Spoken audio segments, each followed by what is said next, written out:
Iniisip, gusto nga nila palagi nasayaw sa Chacha. O you see, pati Chacha ngayon pinag-uusapan na uli partner eh. Oo, ba't ba? Diba? Ano gusto nilang baguhin dun? Ano nga bang gusto nilang baguhin dun? Well, ang unang pinag-uusapan kasi partner, yung economic ano doon. Alin, yung pagbebenta ng lupa sa foreigner? Well, that's hindi ko gusto yun. Hindi ako pabor sa bebenta yung lupa sa foreigner. Isa ba yun nandun sa mga... Yun yung binabalak nila. Oo, plano. Diba? Hindi ako pabor doon, partner. Kasi, mas maraming foreigner na mas mayaman sa Pinas. Sa Pinoy. Baka isang...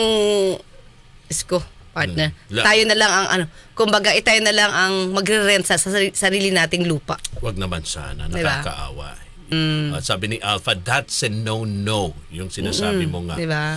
Na, well, may ano nga doon eh.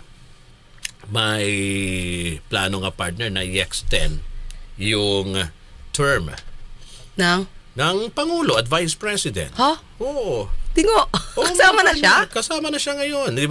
Teka lang ha, alalahanin natin kung ano ba yung dating sinabi ni Senator Robin Padilla patungkol dun sa Chacha. Hindi naman ibig sabihin na pag sinabi ng federalism, gusto lang namin magpalit ng sistema ng gobyerno o forma ng gobyerno. Hindi po. Ang gusto namin, unang-una sa lahat, ay yung reforma sa economics natin. Yun po yung sinasabi ng resolution. Sir, kasama ba dyan yung term extension? Kasi meron ding charter change bill sa House. Wala po. Yung term extension kasi, nakaka-turn off yan. pag yan ang pinag-umpisahan ng charter change, nakakawalang gana eh. Kasi parang ang dating, ang gusto natin pahabain ng termino. Sa akin, panghuling ano yan eh. Huling, siguro, pag-usapan na lang natin yan sa ibang ganun ba? Parang kung yan ang pag-uusapan natin ngayon, wag na lang tayong, parang ganun ba? Parang ganun. Limbawa, nasa committee ko, ako nga talaga nakakuha ng Committee on Revision, sa Constitutional Revision. At yan ang una kong ihihiring. Mawawalan akong gana. Sir, hindi nyo priority ang Hindi ko priority yun. ang term extension? No. Ang lagi kong sinasabi, ang unahin natin, ang pag-usapan natin, economic reform. Ang gusto natin, magkaroon ng trabaho ang mga Pilipino. Senator Robin Padilla is proposing amendments in the 1987 Constitution, allowing the President and Vice President to serve for 4 years and 2 terms. Under his resolution of both Houses number 5, the President and Vice President would be elected as joint candidates. The Senate would grow to 54 members, with 24 of them serving for 8 years. Under Padilla's proposal, House of Representatives lawmakers would serve for 4 years. In his statement, Padilla explains that the change he is seeking in the term of office of the President and the Vice President would ensure what he called a balance in leadership stability and democratic continuity. He also cites the need for policy continuity, giving adequate time for lawmakers to fulfill their legislative agenda. Based on RBH number 5, the 2 chambers of Congress should resolve the proposed amendments through a constitutional assembly or by a vote of 3/4 of congressional members, with each chamber voting separately. Dati, ang nais niya ay mapalitan ang presidential form of government into federalism, parliamentary form of government. Pero walang kumagat sa kanya rito, kaya iniba niya ang kanyang estratehiya. Nais na niya mabago ang economic provisions sa Constitution. Nais niya makapasok ang mga foreign investments na maaari makapagbigay ng karapatan sa mga foreigners na bumili at magmay-ari ng lupa ng Pilipinas. Pero dahil hindi pa rin ito umuusad, yung sinabi niya dati na hindi niya tatalakayin patungkol sa politika, especially pagpapahaba ng termino, parang kinain niya. Ayaw niya pag-usapan, sabi niya. Pero ngayon, isinusulong niya pa. Ano ba talaga, Senator Robin Padilla? Saan ka ba talaga patungo? Ito ba ay isang malaking kasinungalingan? Nakalimutan mo na ba ang iyong mga sinabi dati? At parang parang kinakain mo lahat.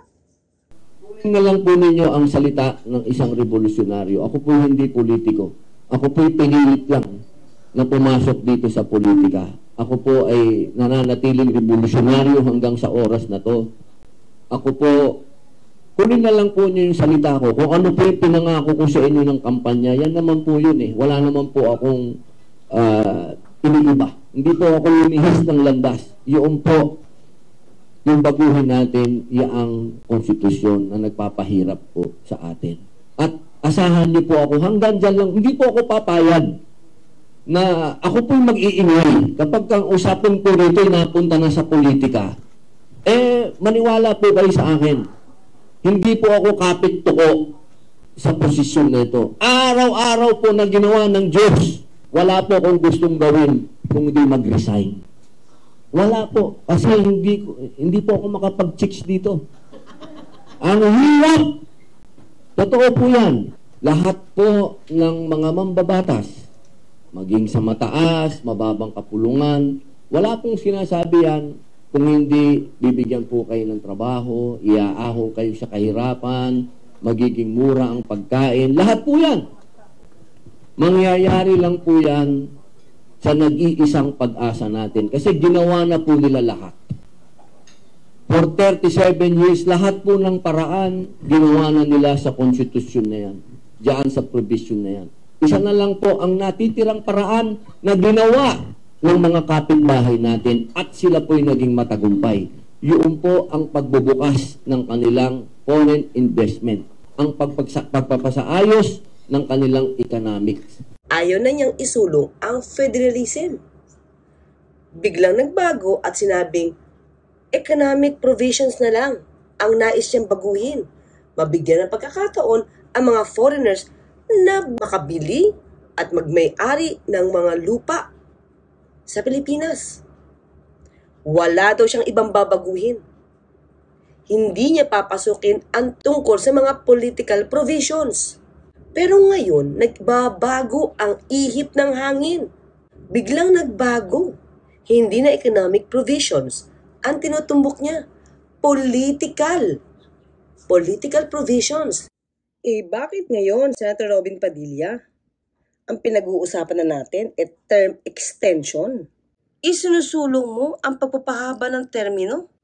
Gusto mong gawing 8 taon ang presidente kapag nagkaroon ng re-election.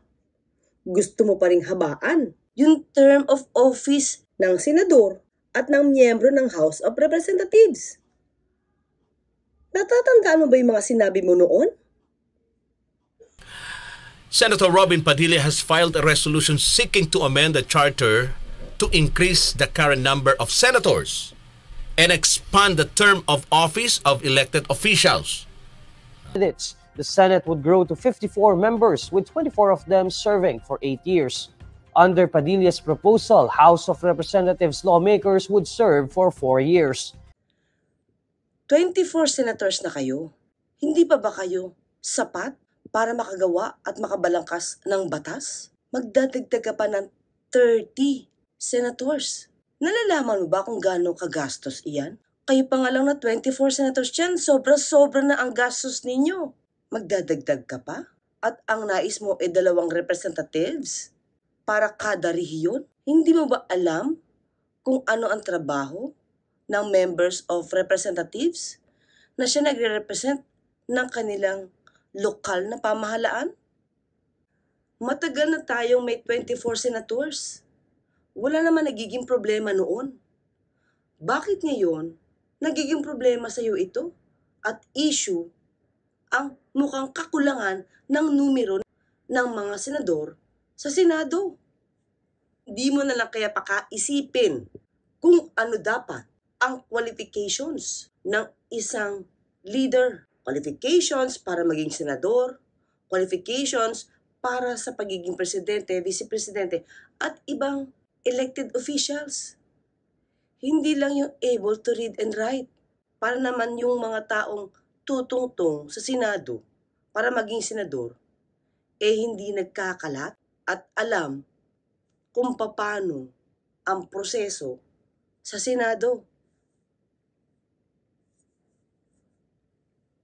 Senator Padilla as the sponsor, I hope that you can first accept and move first, no? So that we can move on their motion to move to accept. Opo, tinatanggap ko po ang panukala. Now,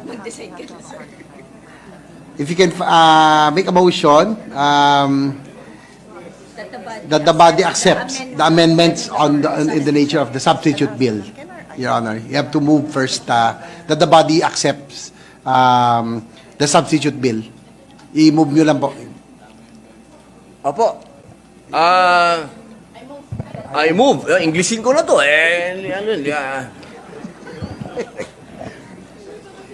Hindi lang kasi na I move, Ginoong Pangulo. I move.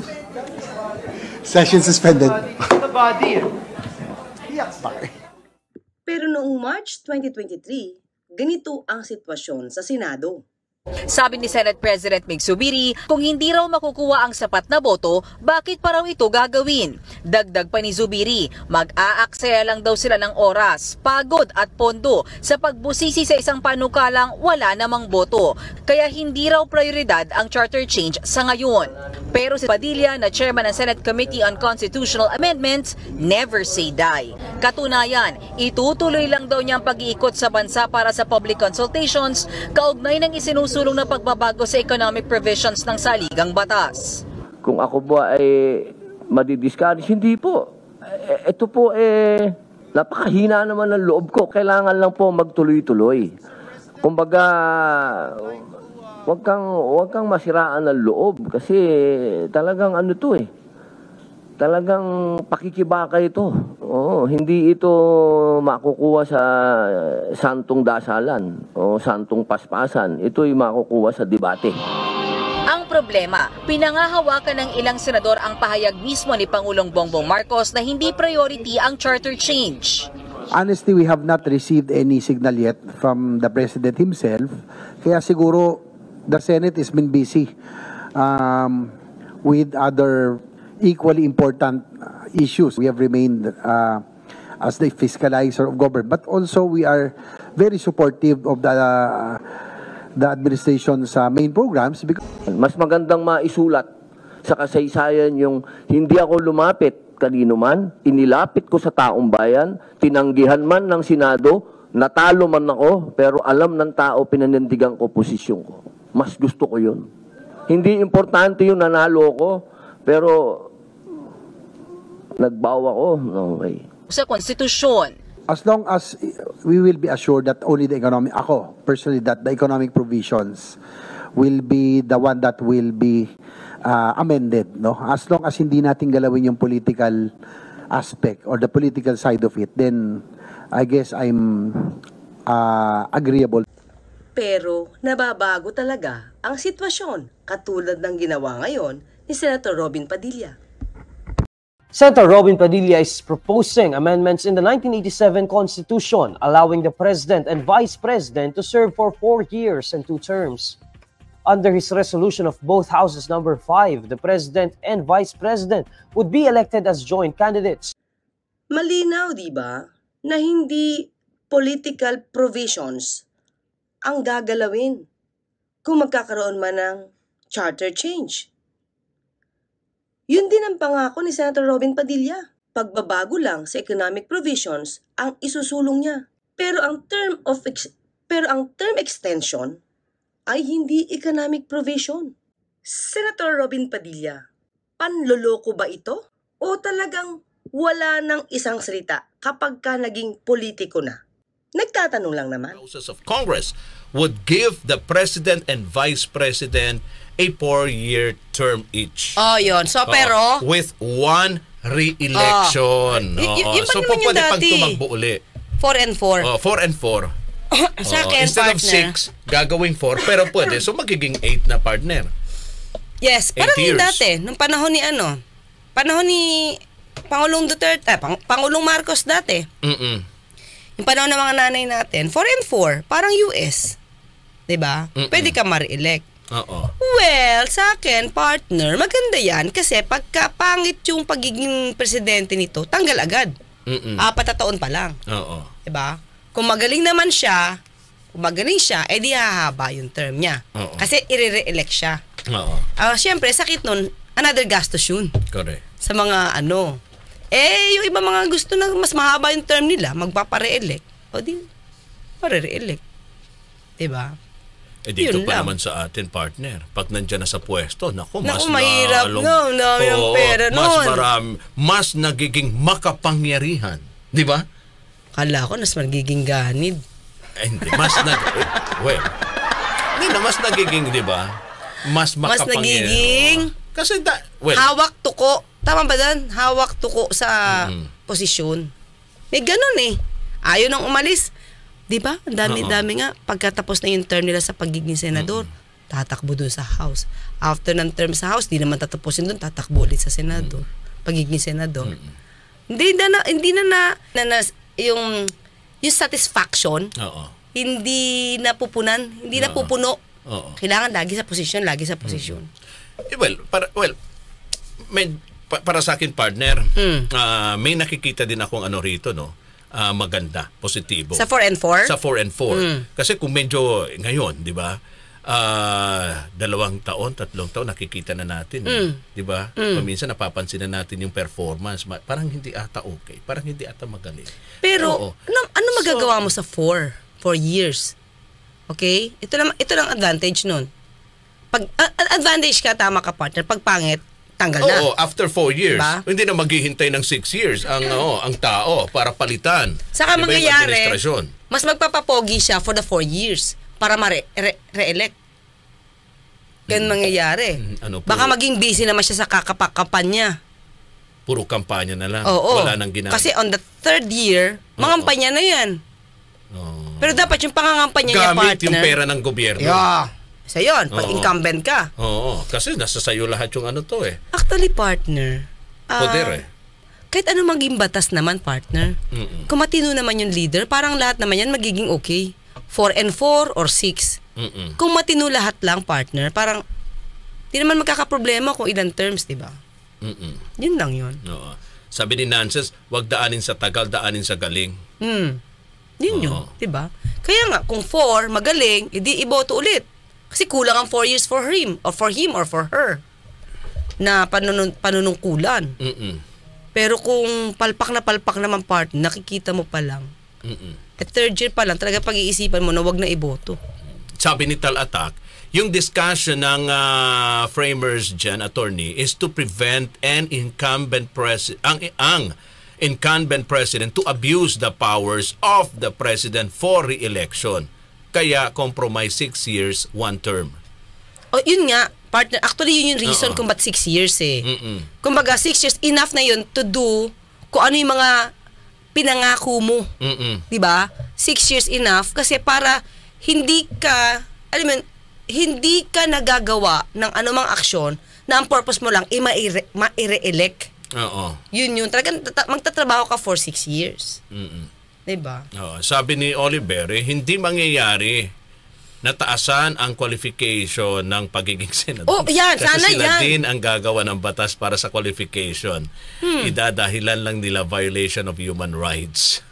Ito nga, partner, di ba? Siguro, yun ang pupwedeng Hindi, ito lang, partner. Siguro. Tatanda mo yung IRR before, kaya lang binaba na lang konti eh. Doon sa IRR dati ng Maharlika Investment Fund, di ba, ang nire-require nila doon na, kumbaga yung mga managers doon, dapat tapos ng masters. Pero, ano lang to, Maharlika Investment Fund lang to, partner. Although binaba nila ngayon because of the new IRR. Pero, imagine mo yung qualification. Dapat ganito kataas ang level ng utak. Di with more reason, dapat yung leader. Diba?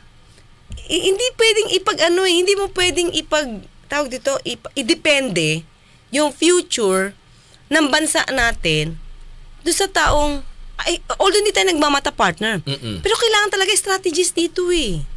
Isang leader na mabilis mag-isip, mabilis kumilos, mabilis mag-strategize for the good of the Filipino people, partner. Pag hindi, at puro utos lang ng utos sa expert, hindi ba niya alam kung naiintindihan niyo yung sinasabi ng mga experts, di mahirap din yun. Dapat talaga magaling. Di ba? pag sinabing nating magaling, dapat ba, partner?